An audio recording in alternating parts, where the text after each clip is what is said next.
so they say. So now's the time for this morning's Dhamma talk. I hope you had a nice rest. I know that many people say that they use my talks, sometimes especially in the evenings, and by themselves somewhere, because when they go into bed and they listen to my talks, it sends them to sleep.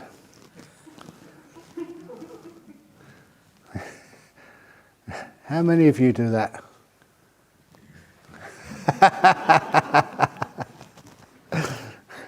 So well done. And one of the first times I discovered that was when I was taking part in a Buddhist conference in Berkeley, in the US. And so the MC said, I'm now going to introduce Ajahn Brahm. I go to bed with him every night. And I thought, I'm going to call my lawyer. I know you. And then, of course, I knew what she was up to. She said she was one of the people who listened to the talks, and it sends them to sleep. Because people have a hard time sleeping. But have you ever noticed that on this retreat or a retreat like this, it's very easy, especially in the afternoon, if I feel sleepy in here, and at night time when you go to bed, you can't go to sleep. So when you go to bed, you can't go to sleep. And when you're supposed to be meditating, you go to sleep so easily. So how can we overcome that? It's so easy. If you want to have a nice meditation, go to your room, lock the door, and put yourself under the covers, and then you'll be fully awake. If you want to have a nice sleep, when you come in here, please, bring a pillow and a blanket. Why is it the place you want to stay awake, you go to sleep, the day you go to sleep, you stay awake? And a lot of the reason is because when we go to bed, we want to go to sleep. And that's why we can't. And when you're up here, in here, you want to have a clear mind, and you go to sleep. So it's just the wanting. And that's one of the reasons why that's what we call like a hindrance in meditation. And I had a couple of ideas what to talk about this morning. I'm going to start with the hindrances, because I mentioned them before, but I haven't explained them kind of in depth. I mean, what are these hindrances? Now, first of all, they're almost, you might call, the enemy number one of Buddhism. And that somebody once asked, I said the day before yesterday, in the question time, how do you do the, basically, Dhammanusati, or no, the investigation into Dhammas? And if you look, it's an this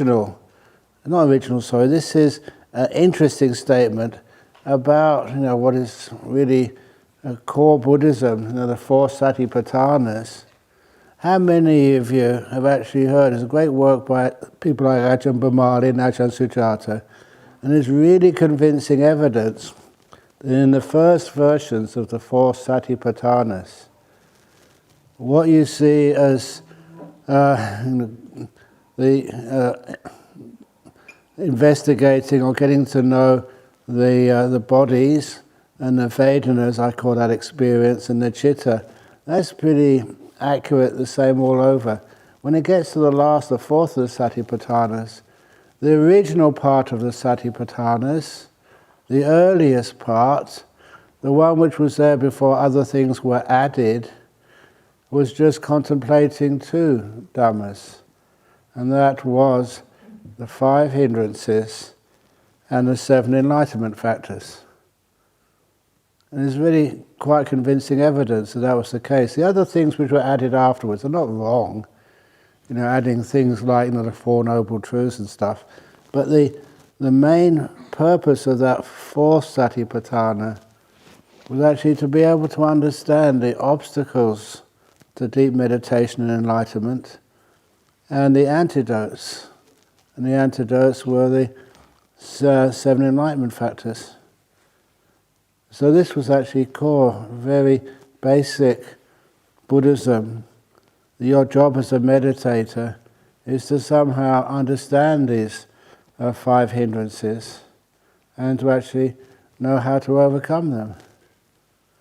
So what are the 5 hindrances? And the first one is called wanting. And sometimes what surprised me was that's in the Satipatthana Sutta. In the Satipatthana Sutta, the Pali word for that wanting, the first hindrance, was lokayabija. And many of you who've known something of the Satipatthana see that translated as grief, so as covetousness for the world. Have you known that translation? You have to suppress or restrain grief and covetousness for the world.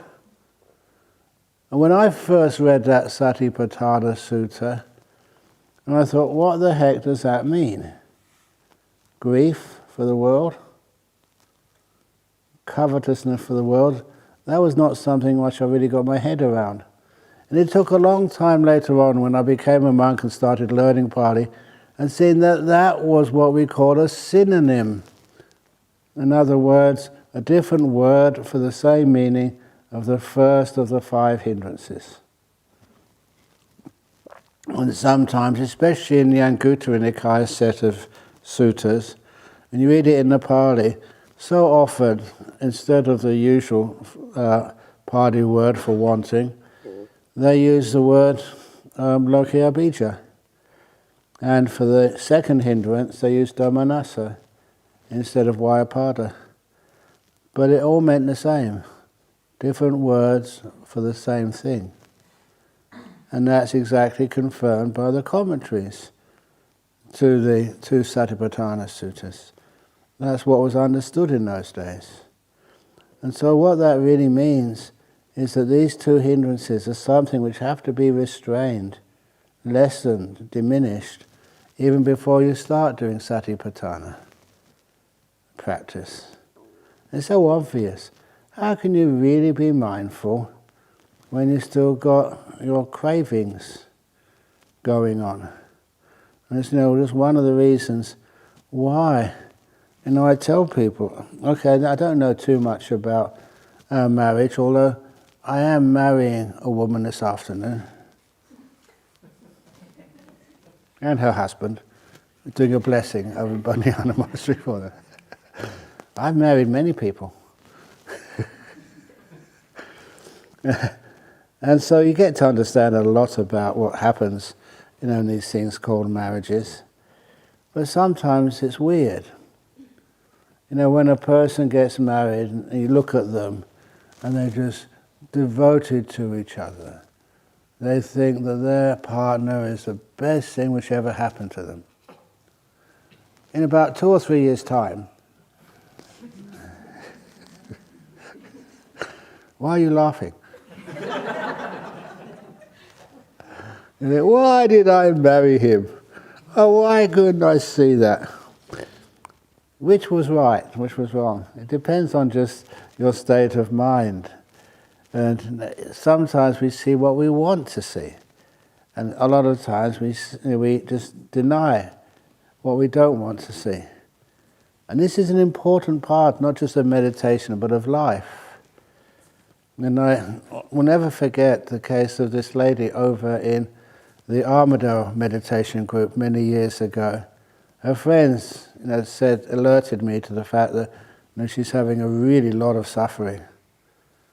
So I gave her an interview. What was wrong? And then she told me that her 2 kids had gone to school, and basically they didn't come home straight away because the teachers had discovered that her husband had been sexually abusing them, the 2 10-year-olds or something. And one of it's a very great crisis.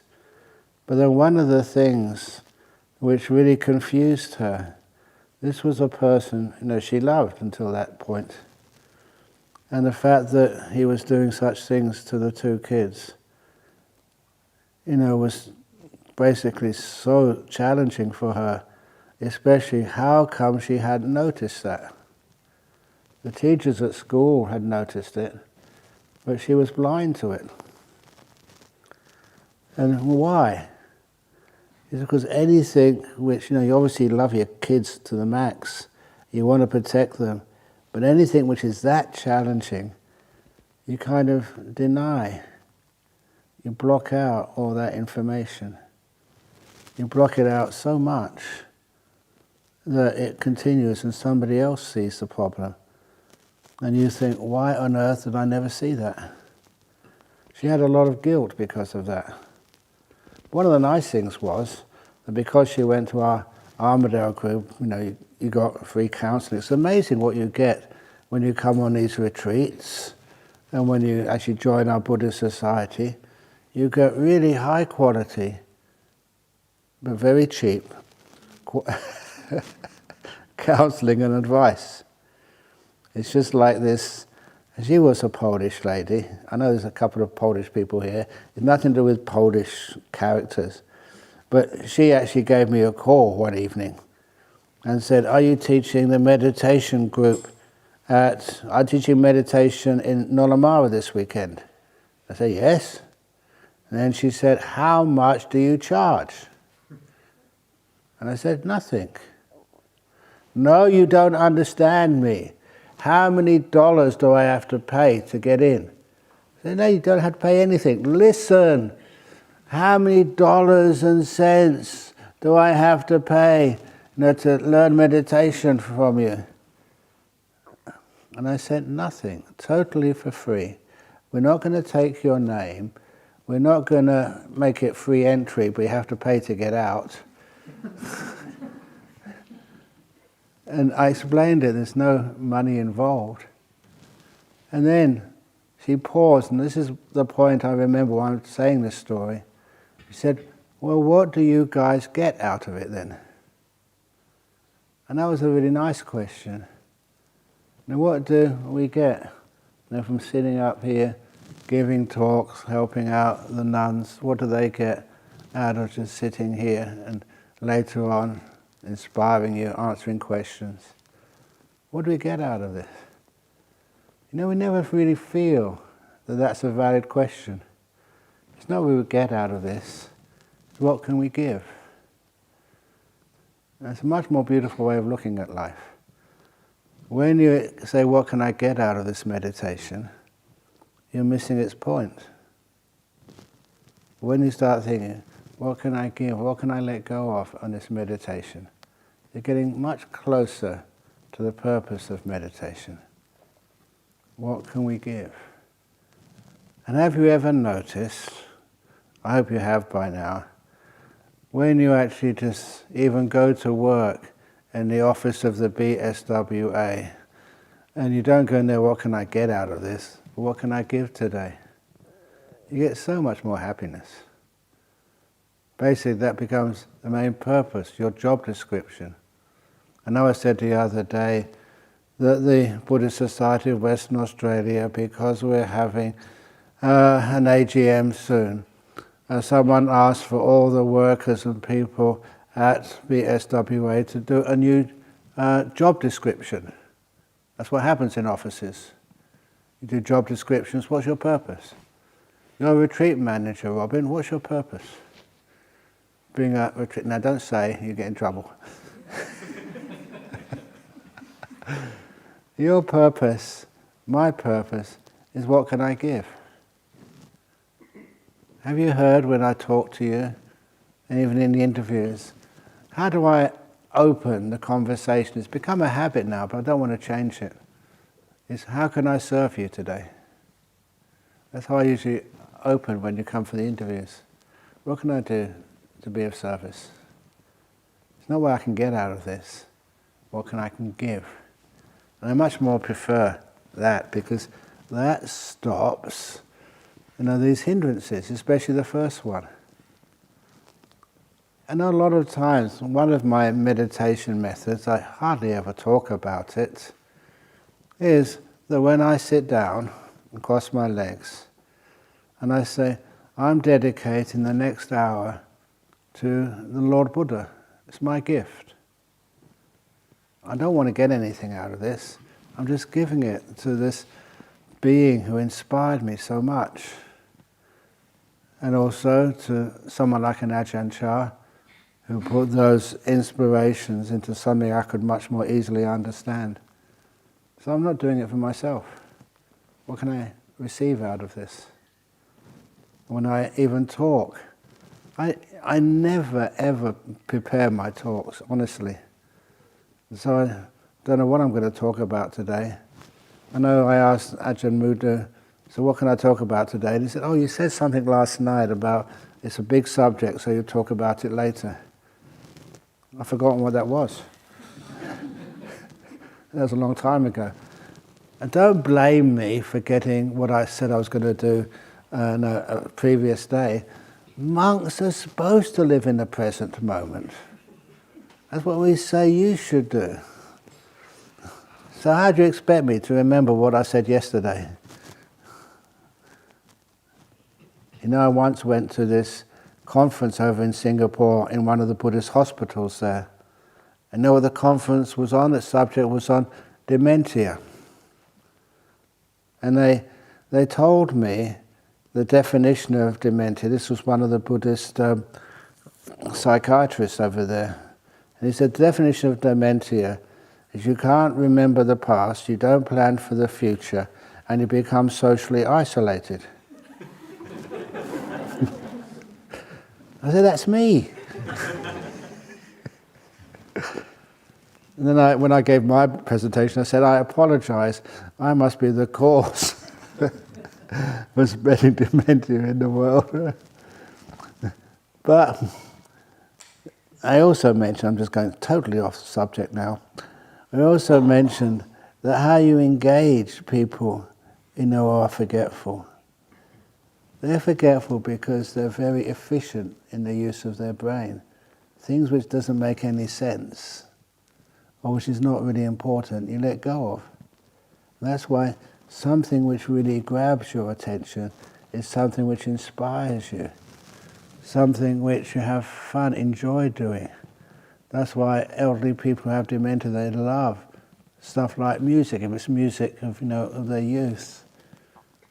Or people who have been practicing Dhamma, they really get inspired when somebody starts talking about Dhamma or meditation. It's kind of, they wake up. Something which grabs the mind and makes it strong.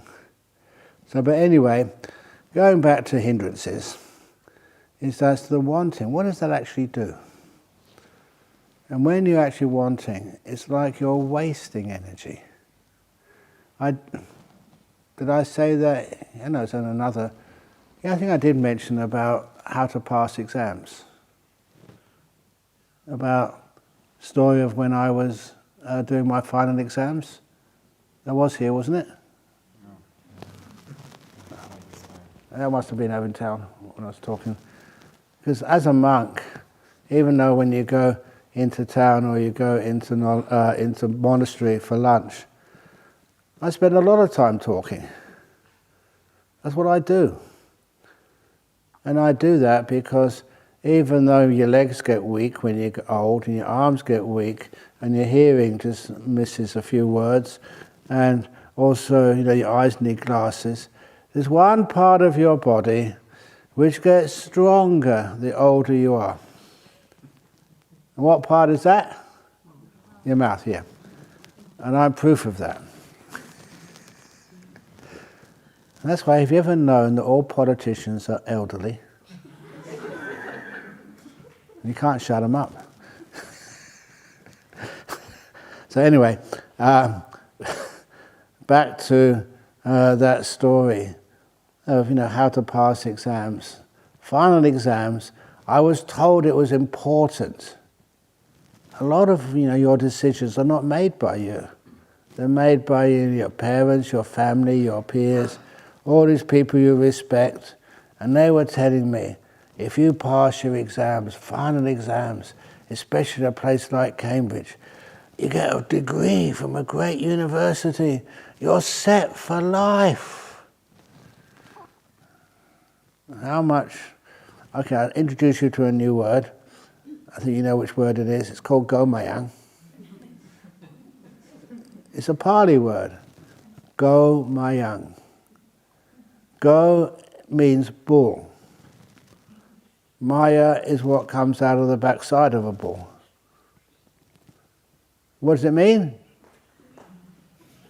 Because people criticize me when I say the English word. That's why I'm trying to avoid it. What does it mean?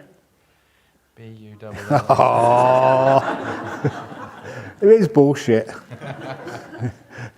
But I'm supposed to be a monk and you're not supposed to say some words. I don't know why people make it so difficult, but that's a bit of fun as well. So when I say Gomayang, you know it's a Pali word for BS. And BS doesn't mean Buddhist society.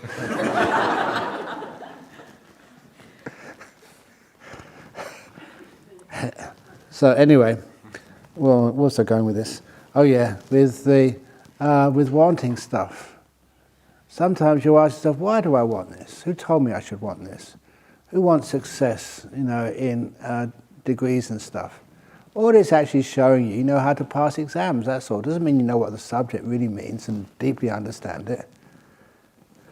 So, but what I did, because I had already enough experience in meditation, when a 3-hour exam in the morning, hour for lunch, 3-hour exam in the afternoon, Monday, Tuesday, Wednesday, Thursday, Friday, and Saturday. I thought I was really off, having to do exams on Saturdays. And only 1 hour for lunch. But I was a lay person then, I never had any lunch. I had big breakfast and dinner in the evening, and instead my lunch hour was spent on my cushion, meditating. What would happen if you're going to have a big exam after this talk? What happens if I gave you a test on all which I've taught you during this retreat? Would that change the way you practice? Would you be trying to pass the exam? Okay, I'm going to go off on another tangent. Do you mind me going off on tangents? If you do, you don't. I'm going to go off on a tangent anyway. That was the story in Sri Lanka. There was this old lady, she was a good Buddhist, but then she she was invited by her children to come over to Colombo and just, for a little bit of a holiday from the poor village where she stayed. Children had done well. And after a week, looking after your elderly mother, have you ever felt this with your children? You realise, they're getting a bit bored with you. They got things to do as well. So they told their grandma, their mum, look, there's a retreat centre not far away, and it's got a very good reputation. Do you like to go on a retreat? We'll pay for you. And so she said, oh yeah, I'll go. So she went to this retreat centre. It was not a 9-day retreat. I think it was like a 30-day or 60-day retreat. But it was very soft. They didn't just have meditation. They also had giving lectures as well, like half school, half meditation retreat. And so at the end of the retreat, the organisers, they're all lay people, the organisers went up to everybody and to give them some feedback on how they had done over the retreat. I think it was 30 days. And they went up to this old lady and said, no, Auntie, that we're so proud of you, you've done so well. You talked to us about your meditation progress and your understanding of the Dhamma, and it's really, really inspiring. We've all decided unanimously, without any doubt, that you're a stream winner. And they gave her this certificate of being a stream winner, so authorized, confirmed by these famous lay meditation professors. And she got angry, really angry. Why are you getting angry at us? Becoming a stream winner is an amazing result. You no longer go and get reborn in the lower realms. You're on the path to full enlightenment and only another 6 lifetimes at most. Why are you so angry at us? And she looked at them, with so much ire, so much anger. You don't remember me, do you? No. I was here 3 years ago and you said I was a once returner. You demoted me. I kind of like that story. And that place never lasted much longer. It got closed down, the word got around. Which is that what you're here for? To get some sort of attainment and get it certified? Amazing, look, we've got, how many monks we've got here now? 1, 2, 3, 4, 5, and we've got 4 nuns. Imagine you get a certificate. This certifies that Ananda Tilakasiri is...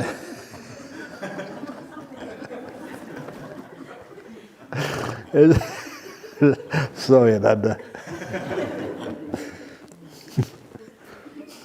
Would you like one of those?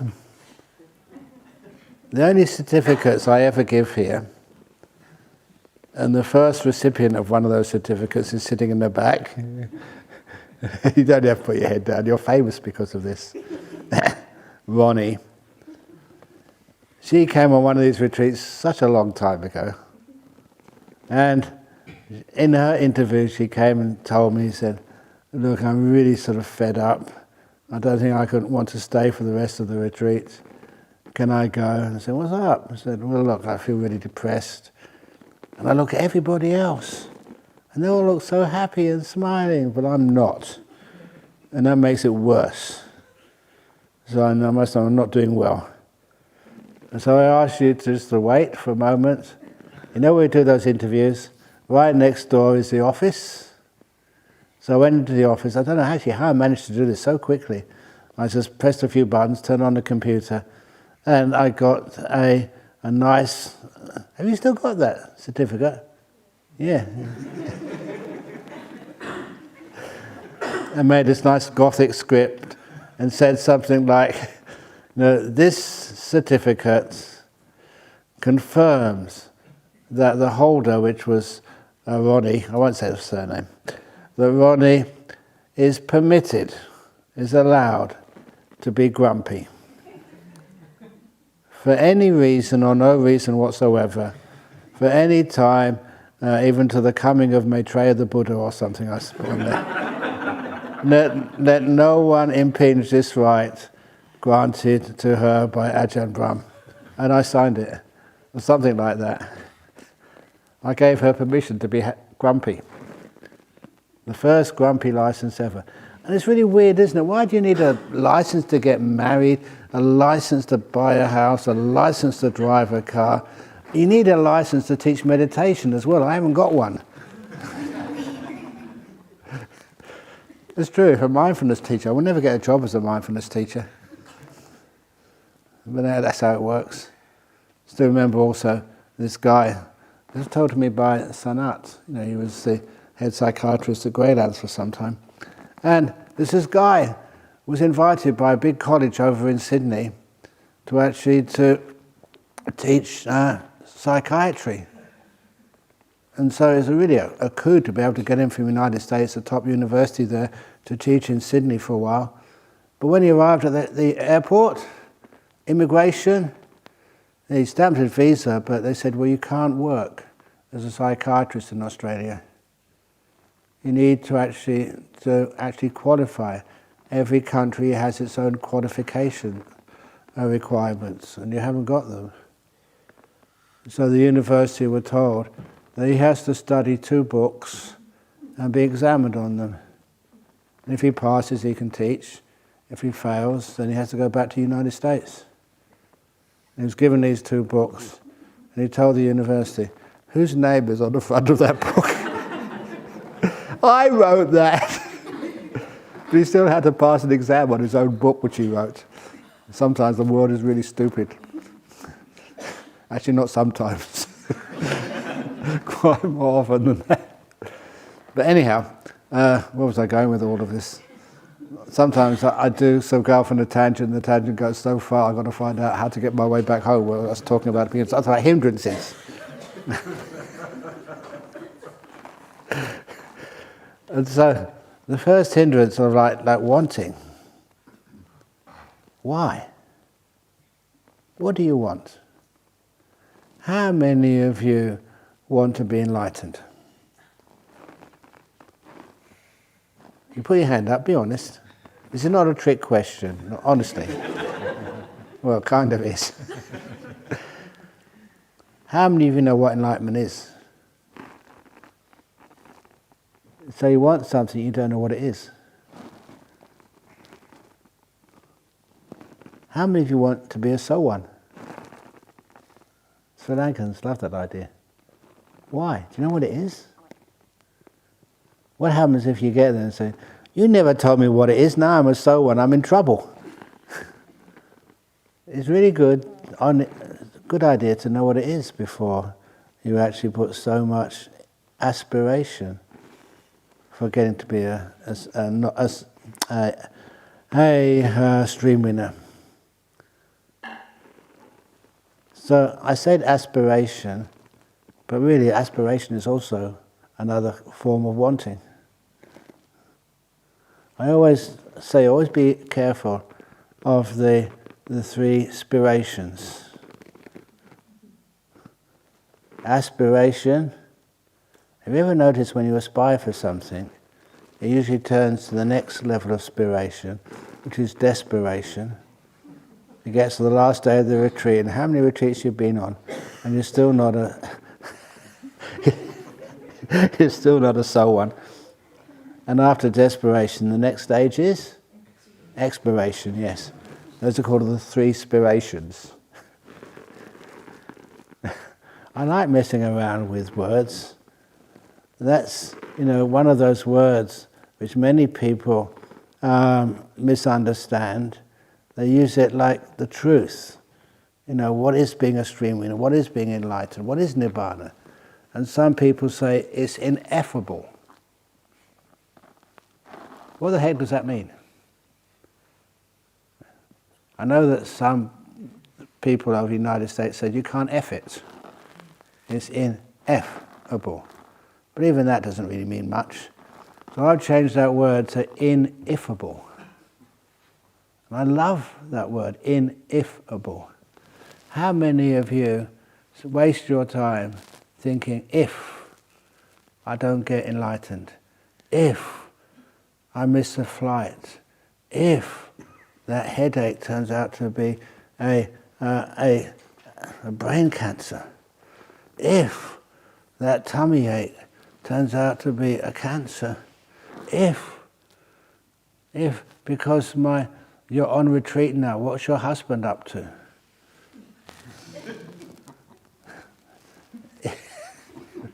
Or wife, if.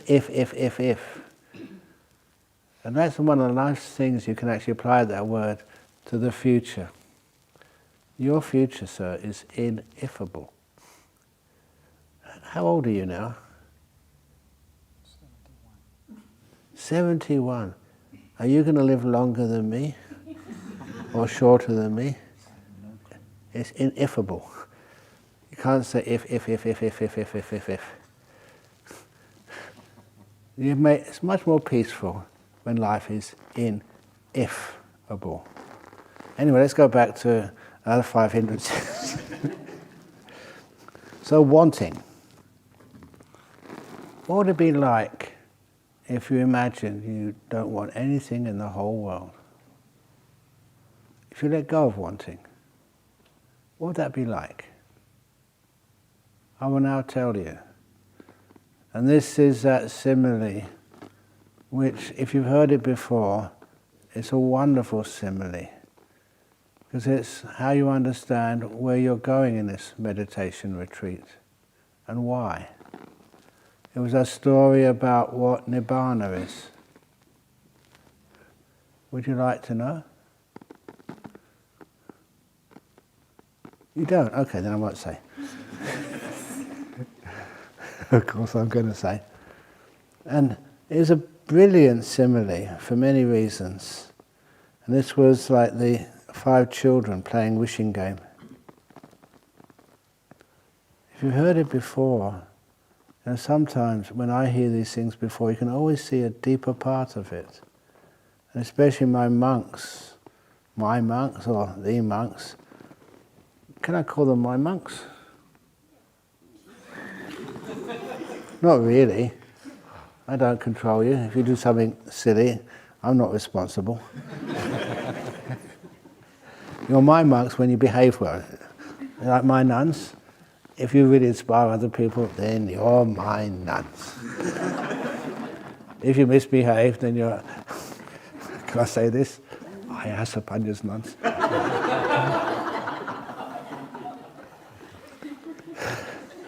I apologise. Don't tell her that. Okay. So anyway, where was I? Oh yeah, the 5 children playing the wishing game. So first you have a wish, and the one who comes up with the best wish wins the wishing game. So there's this first young lady or young boy. He said, if I had a wish, I wish for a new Nintendo video game things. I haven't got a clue what video games mean. I know once that some of the monks were actually telling me, I said, give me some information, what are video games? I couldn't understand them. It was before my time. You know what a video game is? Well, kids really get into them. So he said, I'll have a new video game. Fine. Next girl said, no, I can do better than that. If I had a wish, I wish for a video game shop. If I own a shop, I don't get one video game, I get many video games. Whenever I want the newest one, I can just get it, I own the shop. And the next boy was, again, much wiser. He said, if I had a wish, I'd wish for $10 billion US. Because with $10 billion, I can buy my own video game shop. But the problem I always find with video games, my parents don't let me play. They said, do your homework first, and then you can play video games. So my next wish, if I know $1 billion US, then I can have enough money left over after buying my own video game shop to buy my own school. And if I own the school and pay all the staff, all the teachers and the principals too, then they wouldn't dare tell my mum and dad I haven't done my homework. If they say one bad thing about me, I'll give them the sack. If I own my own school, I can give myself top marks every year. So I'll buy my own school, and then when I graduate from my own school, I can then buy my own university. And people actually do own universities. Even Mr. Trump owns Trump University. So he can give himself whatever qualifications he wants. If I own my own school, then my own university, that means I can play video games every day, and my mum and dad sort of can't touch me. I can even employ a security service on my bedroom door, so my mum and dad can't get in.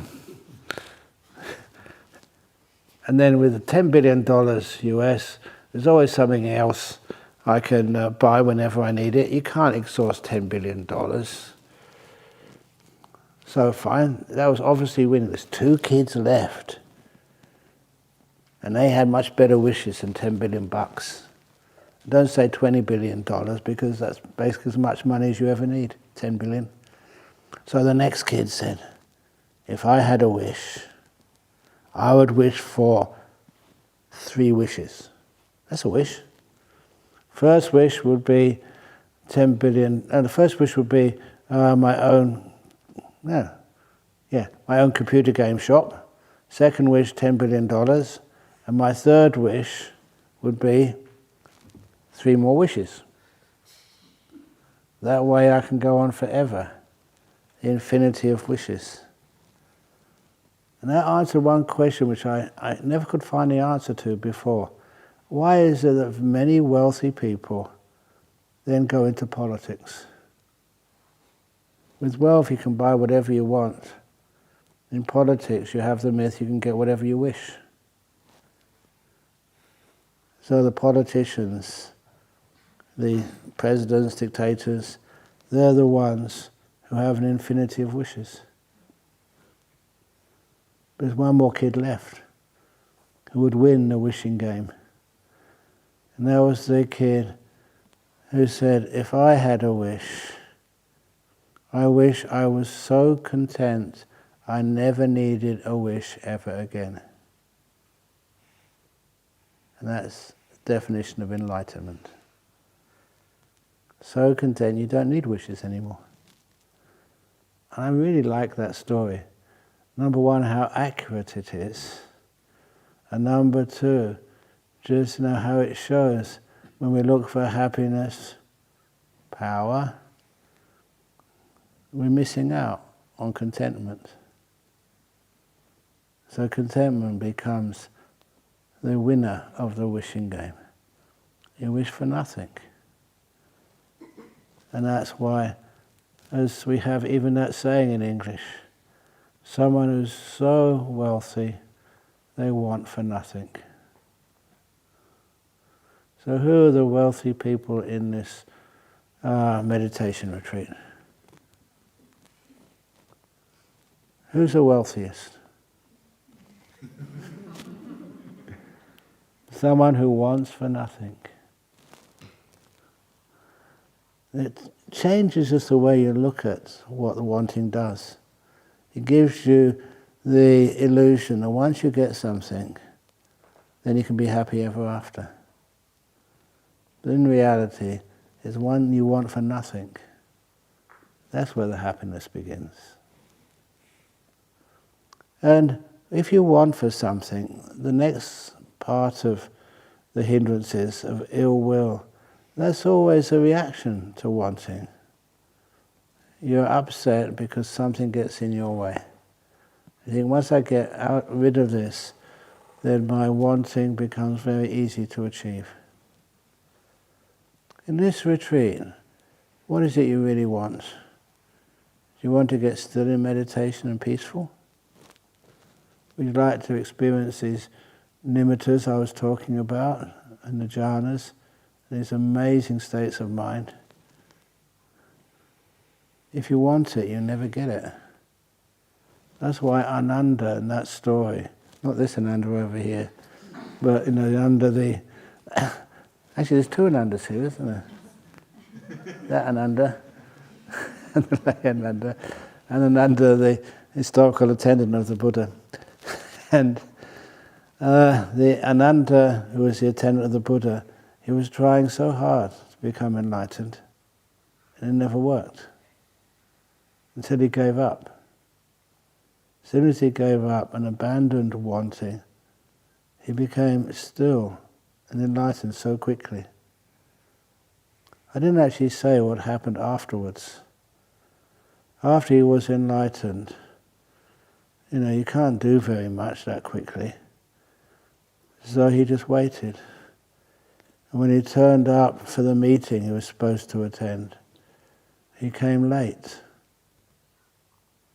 The other monks, the other enlightened beings in there, 499 of them, according to tradition, had already locked the door. So, to make an entrance, Ananda came in through the keyhole. A big flame coming through the keyhole, and then manifesting as the latest Arahat, Ananda. So if any of you try that method and it works for you, can we please don't come in through the opening the door. I don't know where you can come in. Maybe through the aircon system. Come in through one of these vents and come in with a big blaze of light. And then we won't even need to ask you a question. Yes, sadhu, sadhu, sadhu. Another enlightened meditation. That's what Ananda did. But anyway, the wanting part is one of the biggest hindrances. And that causes ill will. You think that something or somebody is giving you bad information, or somebody or something has actually blocked you. If you don't want anything, where can the ill will be? It actually vanishes. And sometimes, people think, oh, you've got it in for me. I always like that joke, which one of these old comedy shows in UK, in for me, in for me. The world's got it in for me.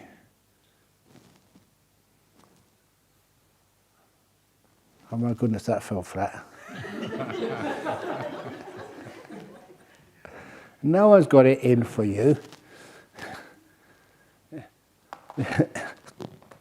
This is one of the things which I discovered when I was young. Sometimes before you were a monk, or even when you were a monk, or if you're a nun, you think, oh, no, I can't give a talk. If I give a talk, what if I say something wrong? What will they think of me? And for a lot of times, people are always really so sensitive and worried about what other people think about you. And eventually I found out it's a wonderful insight. You don't have to worry about talking to somebody or putting your hand up answering a question. I don't have to worry, when other monks or monks senior to me, they ask me a question, because I don't have to worry what they think about me, because they're not thinking about me. Most people are thinking about themselves. So you don't have to worry at all. You don't have to be peaceful. So when we don't want anything, you can be so much more free and peaceful. I tell silly jokes. Are they silly jokes? I don't mind, because I enjoy them. I always laugh at my own jokes. So when you don't want anything, you can enjoy life much more. You can be at peace with life. And when you feel that kind of freedom, that means you get peaceful.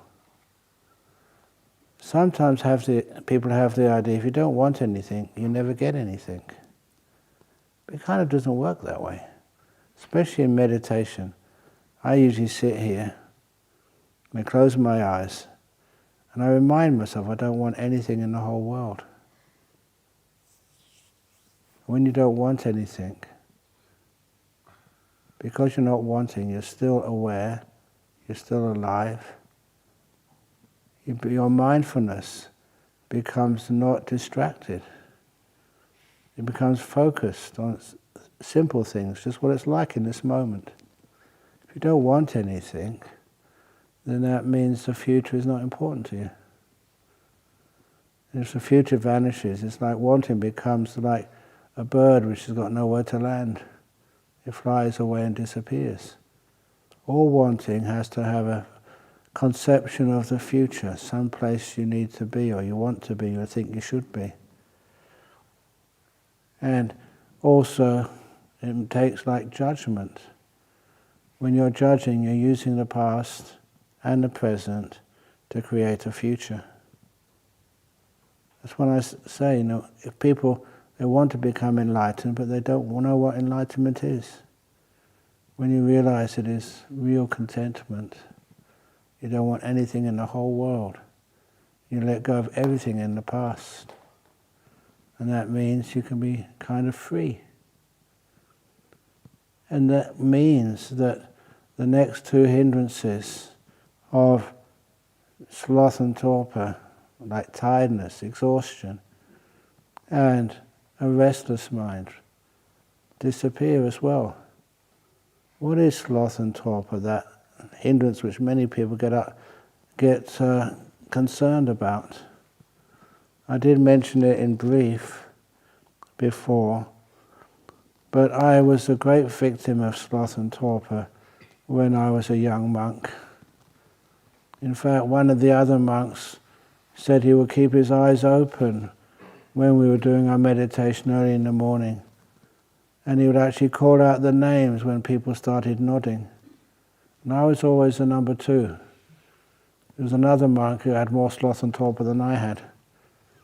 But I was always number 2. I never actually got to my personal best of being number 1. Or personal worst, more likely.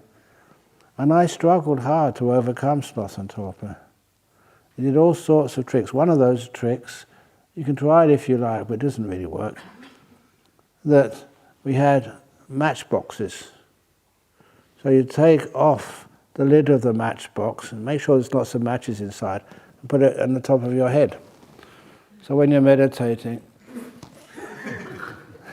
if you nod, all the matches fall on the floor, you can hear it, and so can everyone else. So you know actually if you're sleepy or not. But then when I did that, it was great. It was only about 2 or 3 days, and the matchbox would never fall off my head. I thought, wow, I've beaten sloth and torpor. But you know what happened? Another monk told me this, and I saw other monks do this, and it was true.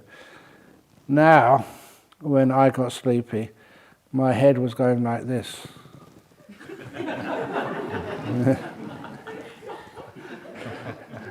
And that's why it never fell off. And you know, that's when you're really trying to get rid of sloth and torpor and nothing works, you get quite frustrated. So, can I be honest? One of the other monks, and this is true, one of the other monks said, oh, just think of sexual fantasy, then you won't get sloth and torpor. And I said, well, that just gets rid of one hindrance for another hindrance. That's not going to work. And so after a while you got a bit frustrated. How do you beat sloth and torpor? You know, you may have heard that, what some monks say, that sloth and torpor, please keep, or wandering mind, please keep bringing it back to this moment. Just put a bit more effort, energy into your mind. That doesn't work. I remember trying that for 7 years.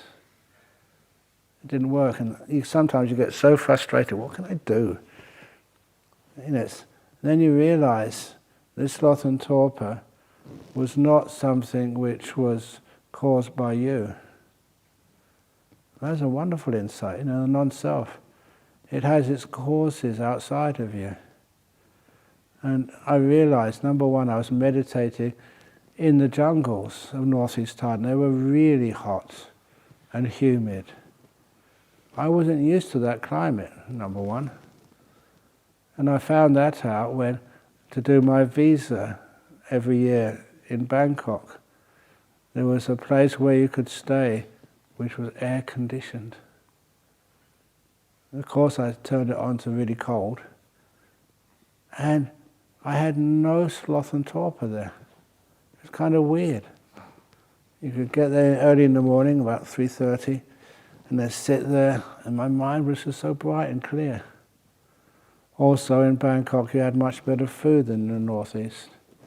So again you had more good energy inside, you weren't so exhausted. And you could get enough sleep as well. Because in Thailand, in Wat Pah Pong, you were told only to sleep 4 hours a day total. I got it down to 4.5. I couldn't get under that. And even then, you were kind of exhausted. These days, you say you were sleep deprived. Sleep deprived, malnourished, in a really hot climate. I think anyone would go to sleep there. So when you found out by trial and error, it was nothing wrong with your effort. It was just the climate. And of course that's the reason why I really tried my best when designing this place to make every hut comfortable. To get food which is good for you. Not too much, not too little. And you always have the freedom to go and take a rest at any time of the day or night. Yeah, we do have a schedule, but you work with the schedule. You don't let the schedule control you. I don't know, years and years ago when I went on these retreats, because I was teaching them, I thought I'd better always be the first in this hall in the morning and always be the last to leave in the evening. I remember many times, not in this hall, I'd become much wiser by the time we built this place. Many times, after the evening chanting, evening talk, then we'd do some meditation. And then because that was it was my resolution, always to be the last to leave. Sometimes I'll carry on sitting, and you'd hear a few people actually leave, and then you open your eyes, just one eye. This is that lady over there. She was still sitting there. So I closed my eyes. Another 10 minutes or 15 minutes, open my eyes. She was still there. Who does she think she is? Have you ever done that, honestly? Or always decide you're going to be the first to get up in the morning and the first to sit here? That's utter craziness. So instead, in the evening or in the morning, you come and sit here if you feel good. You get up early in the morning, really early. Let's go and meditate in the hall. You say come here because you want, not because you want to, because your body tells you to. And then and evening time, sometimes you're really tired. And if you are tired, go to bed. Even during my talk. These are all recorded. So if there's anything you miss, you can catch up the next day. And that was kind of quite radical. I remember telling that, I think it was years ago, to even when I went to visit US and the retreat centers over there, to Jack Cornfield and Joseph Goldstein, and said, look, in the retreats I'm teaching, they have a kind of a schedule, but if people want to go to bed early, they can. If they want to get up early, they can. If they want to just not get up until breakfast time, they can. You find people do more meditation that way. Because they're working with their body rather than trying to train their body, in other words, control their body, then it actually works much better. And sometimes when your meditation gets hot, you really go for it, and you can sit for hours, surprising yourself. So that's, it's a much better way of running a retreat center. So we're not encouraging desires which tire you out. A lot of your tiredness and sloth and torpor comes because you've always been trying to control yourself. Your parents have told you to do that. Your teachers have told you, put more effort into it, work harder, stay longer with your homework, or whatever it is. You tend to push yourself beyond tiredness, to try and achieve something. And please don't do that in meditation. It's counterproductive. So instead we learn how to relax to the max. It's one of my... Where's she gone? Where's our caretaker? She teaches by example. No, she's trying to find out some comments, one-liners. And that's one of my favorite ones, to relax to the max. And sometimes people think that's just like a joke. It's not a joke. That's one of the deepest of teachings. When you learn how to relax the body and relax the mind, you have to do both together, otherwise it doesn't work. To the max. When your mind relaxes to the max and your body relaxes to the max, your body feels so good and it disappears.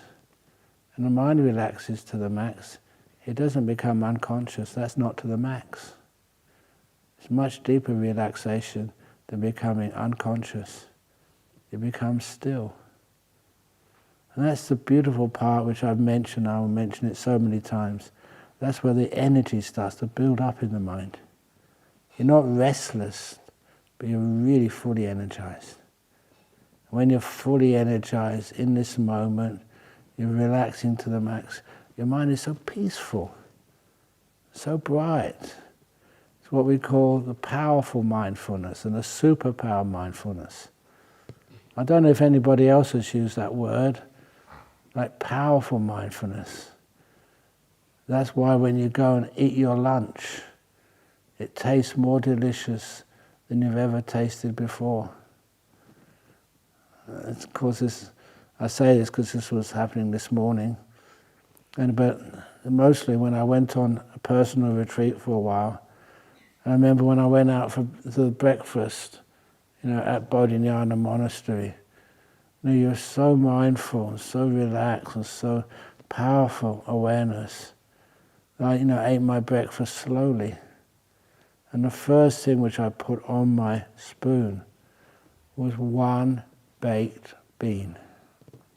Just one. And the reason why I put just one baked bean, do they serve you baked beans up here? That's my usual breakfast.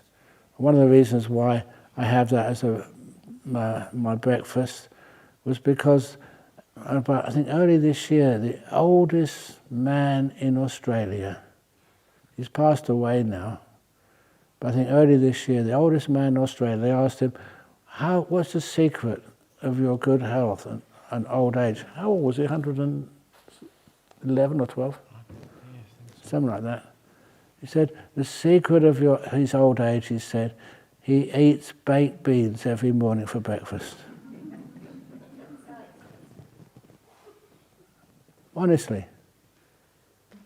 So do you want me to live long?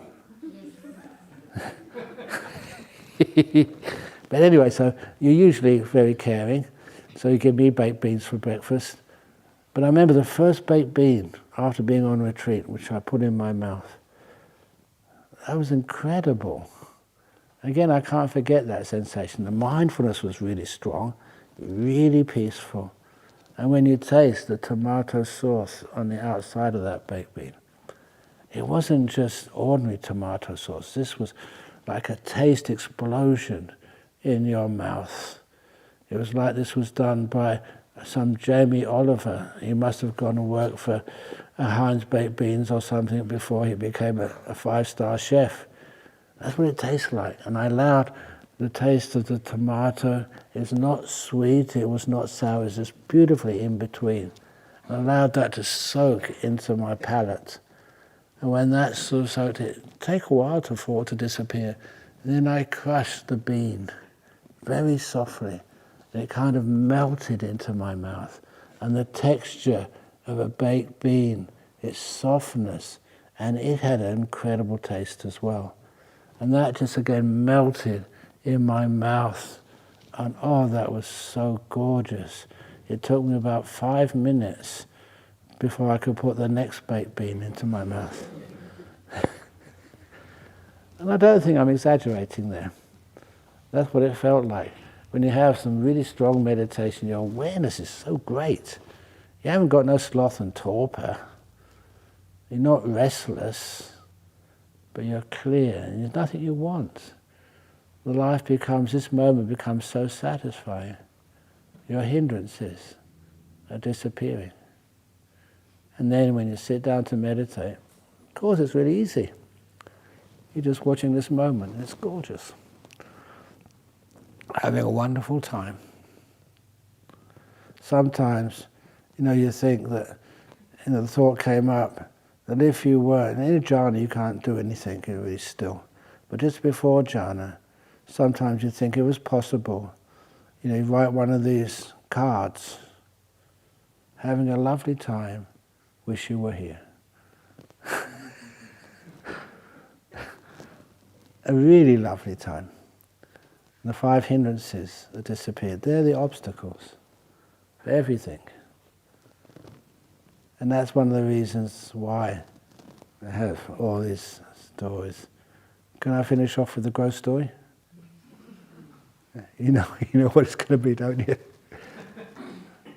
But this is 1000% true. That for those of you who are guys, in the public toilets opposite the laundry, we should put a little sign. I know in UK they have these signs, these blue signs, that this is where Ian Fleming discovered penicillin. This is where Paul Rutherford split the atom, these little blue signs. They should put this in the middle toilet in the male toilet block opposite the retreat, opposite the laundry. Because I remember that really clearly, as you do when these amazing things happen. Like everybody else, you have to go to the toilet. And so after, I think, some meditation here, I went to that middle toilet, sat down, and my mind was really clear. And I made a mistake.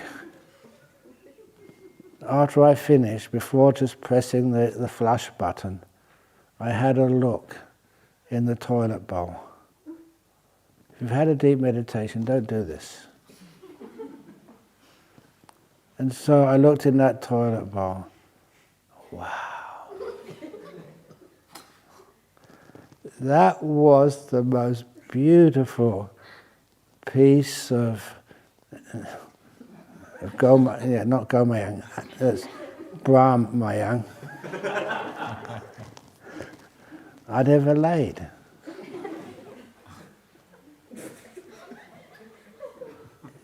Okay, maybe you have a look at next time. Just the way those little brown balls are all stuck together. It wasn't just by chance. It wasn't just, you can't put that down just to coincidence. This was all put together like it was some sculpture by a Rodin or by a Michelangelo.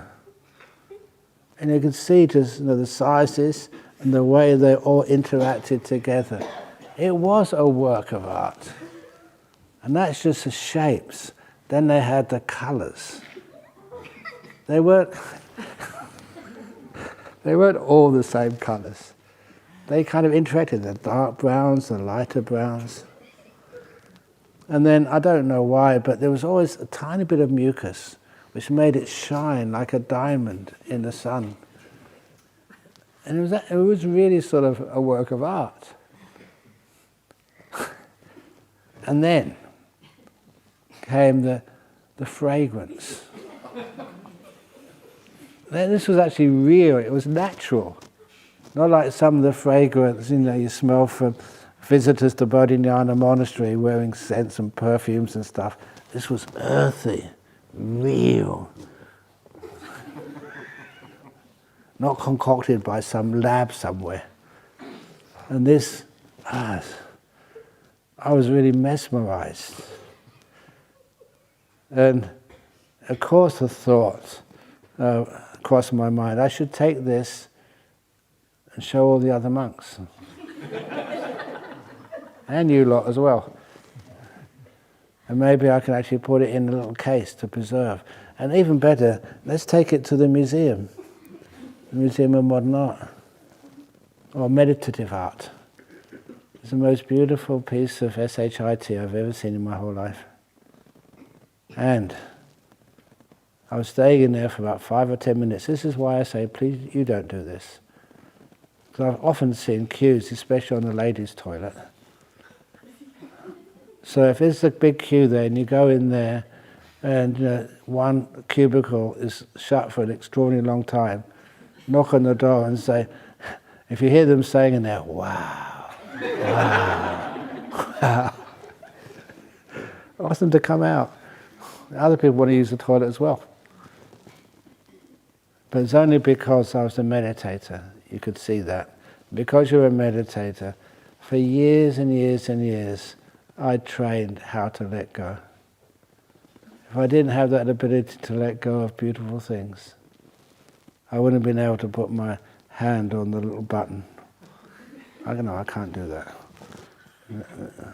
How can you get rid of the most beautiful thing you've ever seen in your life? No. Eventually I did it. One of the hardest acts of renunciation I've ever done. I pressed the button.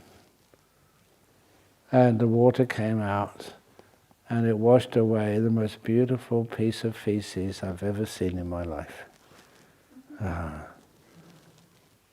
That's what the sacrifices a monk has to do.